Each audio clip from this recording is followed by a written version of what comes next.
శక్తి శాంతితో ముడిపడిన వ్యక్తిత్వం. ఇదే ఆయన నిజమైన ధ్యానం. పౌరుల పట్ల బాధ్యత, దేశం పట్ల శ్రద్ధ, యువత పట్ల నమ్మకం ఇవన్నీ ఆయన స్ఫూర్తిదాయకమైన జీవన శైలిలో నిండి ఉన్నాయి. ఆయన యోగా ధ్యానం పట్ల ఉన్న ఆసక్తి రాజకీయాల ఒత్తిడి మధ్య సైతం తన మనశ్శాంతిని ఎలా నిలుపుకోవాలో ప్రత్యక్షంగా నిరూపించింది యోగా. సినిమా మరియు రాజకీయాలు రెంటినీ సమతుల్యం చేయడానికి ఆయన అభ్యసించేదే యోగా. బ్లాక్ బెల్ట్ కలిగిన మార్షల్ ఆర్ట్స్ నిపుణులు ఫిట్నెస్ అంటే శరీర పరిమితి మాత్రమే కాదు, శక్తి, శాంతి, సమతుల్యత వీటన్నిటి కలిపిన రూపం అని నమ్మే honourable deputy chief minister Shri Pawan Kalyan గారి ప్రసంగం. ఉదయే బ్రహ్మస్వరూపం, మధ్యాహ్నేతు మహేశ్వర, సాయంకాలేతు స్వయం విష్ణు, త్రయామూర్తి దివాకర. ముందుగా సూర్య భగవానునికి నమస్సమాంజలు తెలియజేస్తూ, యోగ విద్యను అందించిన ఆదియోగి పరమశివునికి, ఆ మహాయోగ విద్యని మనకి పతంజలి మహర్షి యోగశాస్త్ర రూపంలో అందించారు.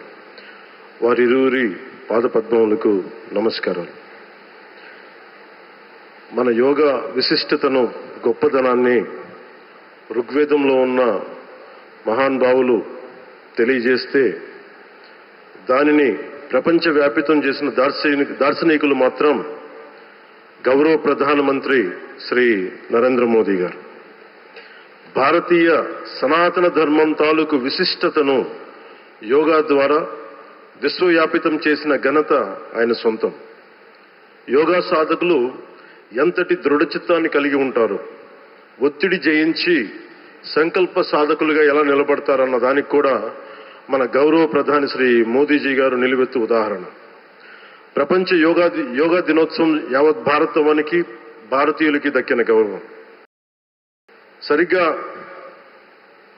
ఒక 2014లో అప్పటి ఐక్యరాజ్య సమితిలో గౌరవ ప్రధానమంత్రి మోదీ గారు ప్రవేశపెట్టినప్పుడు దాదాపు 177 దేశాలు ఈ రెజల్యూషన్కి మద్దతు పలికినాయి. ఇంతమంది మద్దతుని కూడగట్టగలిగి ఈ రోజున మనకి 2015 నుంచి యోగా దినోత్సవం ప్రారంభమైంది.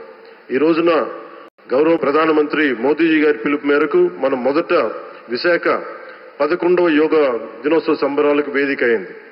శ్రీ మోదీజీ గారి సమక్షంలో గౌరవ ముఖ్యమంత్రి వర్యులు శ్రీ చంద్రబాబు నాయుడు గారి కృషితో ప్రపంచ రికార్డుకు వేదికగా నిలిచింది. విశ్వనరులు మోదీజీ గారి పిలుపు మేరకు యోగా ఒక వన్ ఎర్త్ వన్ హెల్త్, ఈ ఆరోగ్యం థీమ్ ని ఈ వేదిక నుంచి ప్రతి ఒక్కరూ ముందుకు తీసుకెళ్లాలని మనస్ఫూర్తిగా కోరుకుంటూ, ఇక్కడ ఆసీనులైన మీ అందరికీ, ఇక్కడికి వచ్చేసిన ప్రతి ఒక్కరికి కూడా పేరు పేరున నా హృదయపూర్వక వందనాలు, నమస్కారాలు.